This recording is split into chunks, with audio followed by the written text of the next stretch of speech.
శాఖ మంత్రి ఉన్నాడు. ఆయన తెలంగాణ ప్రాంత బిడ్డల కోసం, తెలంగాణ ప్రాంత ప్రజల కోసం పనిచేయాలి. అలాంటిది ఏమీ లేదు. అంత్యక్రియలపైన ఆంక్షలు. వాంకిడి నుంచి ధాబా గ్రామం వరకు పోలీసులే. మృతురాలు శైలజ ఇంటి చుట్టూ ఎటు చూసిన వాళ్ళే. బిడ్డను కల్లారా చూసుకోలేని దుస్థితిలో తల్లిదండ్రులు. కడసారి చూపుకు బంధువులు రాలేని దుస్థితి. ఎక్స్గ్రేషియాపై స్పష్టమైన హామీ ఇవ్వని ప్రభుత్వం. అవుట్సోర్స్ కొలువు, ఇందిరమ్మ ఇల్లులతోనే సరి. ఆందోళనకు దిగిన శైలజ బంధువులపైన పోలీసుల దౌర్జన్యం. ఇదే పోలీస్ వ్యవస్థ. అయ్యా రాష్ట్ర డీజీపీ, నీ పేరైతే నాకు తెలియదు, నేను తెలుసుకోవాలన్న ఇంట్రెస్ట్ కూడా లేదు. ఎప్పుడైతే ఒక ఉగ్రవాది లెక్క నన్ను అరెస్టు చేసినావో, అప్పుడే మీ పోలీసుల మీద ఉన్న ఒపీనియన్ అసలు జీరో. నాకు మీ మీద అసలు నమ్మకం కూడా లేదు. అందుకే నా రాజ్యాంగాన్ని స్టార్ట్ చేసిన.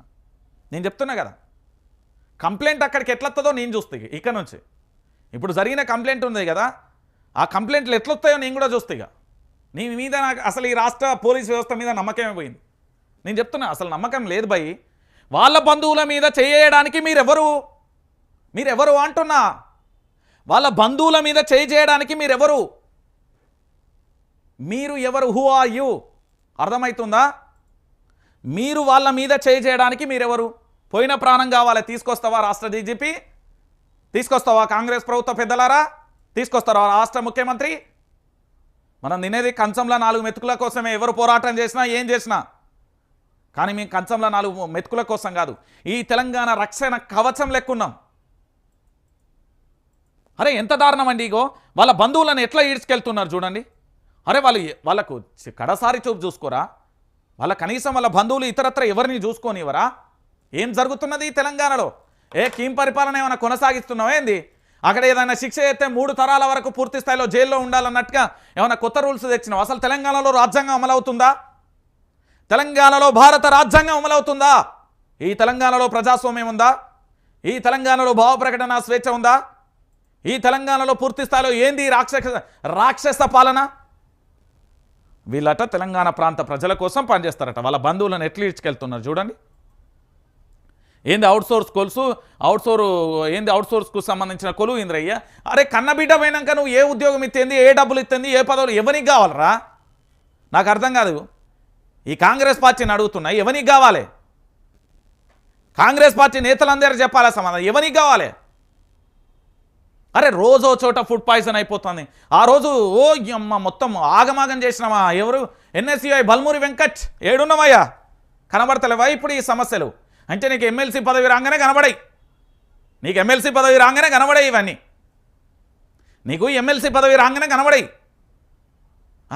ఇంత జరుగుతూ ఉంటే ఎందుకు కనబడాయి ఇవన్నీ? ఒకసారి సమాధానం చెప్పు. ఆ రోజు ఎక్కడి పోయినా ఏడి పోయినా ఆగమాగం. అసలు ఇక తెలంగాణ అల్లకల్లోలం అయిపోయింది, వల్లకాడు అయిపోయింది అన్నారు కదా. ఇప్పుడు తెలంగాణ వల్లకాడు చేస్తున్నది మీరు, మీ కాంగ్రెస్ పార్టీ. తెలంగాణ రాష్ట్రాన్ని వల్లకాడు చేస్తున్నది కాంగ్రెస్ పార్టీ. ఎస్, వాళ్ళ శైలజ సంబంధించి ఆ బిడ్డ వాళ్ళ బంధువుల మీద మీరు ఎట్లా పట్టుకుంటారు? వాళ్ళ సొక్కాన్ని పట్టుకునే అధికారం ఎవరిచ్చారు? అరే వాళ్ళ ఇష్టం భయ్, వాళ్ళు ఏడుస్తారు, తలకాయ నేలకేసి గుద్దుకుంటారు. ఎందుకంటే ప్రాణం పోయింది. పోయిన ప్రాణాన్ని తీసుకొస్తావా? సరే నేనేమంటున్నానంటే ఇదే అవుట్సోర్స్ కొలువు నేనే ఇస్తా ఈ రాష్ట్ర ముఖ్యమంత్రికి కానీ, రాష్ట్ర మంత్రులకు కానీ, ఎమ్మెల్యేలకు కానీ. ఇదే ఇందిరమ్మ ఇల్లు నేను ఇల్లు రాసి ఒక ఇల్లు కొనిస్తా. పోయిన ప్రాణాన్ని తీసుకొస్తారా? సరే అవుట్సోర్స్ కొలువు అన్నారు కదా, నేను పర్మనెంట్గా వైఆర్టీవీలో ఉద్యోగం ఇస్తుందా? మొత్తం ఇస్తుందా జీవితకాలం? ఇందిరమ్మ ఇల్లు అన్నారు కదా, నేను ఇటువంటి 4 ఇప్పిస్తా. శైలేజను మళ్ళీ తీసుకొస్తారా? నేను జోలబట్టి అయినా అడకచ్చి మీకు ఇందిరమ్మ ఇల్లు ఒక్కటి కాదు, తలా ఒకటి ఎమ్మెల్యేలకు, మినిస్టర్లకు, సీఎంకి ఇస్తా. మరి పోయిన ప్రాణాన్ని తీసుకురావాలా? నాకు శైలేజను మళ్ళీ తీసుకురావాలా? ఆ స్కూల్లో జాయినింగ్ చేపియాలా? అక్కడికి పంపించాలి. తీసుకొస్తారా ప్రాణాన్ని?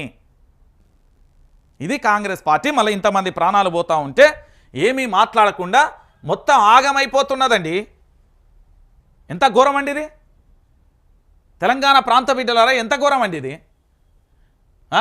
ఇక దేని గురించి మాట్లాడరు? ఎంత ఘోరం అంటే దారుణంగా